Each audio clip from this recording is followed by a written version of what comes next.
నా జాతి బిడ్డలకు మరొక్కసారి పాదాబంధనాలు చేస్తూ ముగిస్తున్నాను.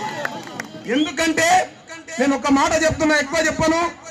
దయచేసి అరే బై డిస్టర్బ్ చేయకుండా మాట్లాడడం లేదన్నా. ఇంతకు నేను యాడిదే కార్యక్రమం ఉంటది. హలో చెప్పాగండి. ఈ రోజు నేను ఒక్క మాట అడుగుతున్నా.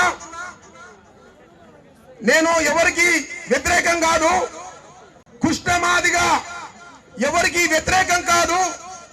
మూతికి ముంత ముట్టికి పొరకాట కట్టుకున్న జాతుల కోసానికి మాట్లాడే ఏకైక నాయకుడు భారతదేశంలో అంటే ఈ రోజు ఒక మాట చెప్తున్నా, నేను మరొక్కసారి చెప్తున్నా.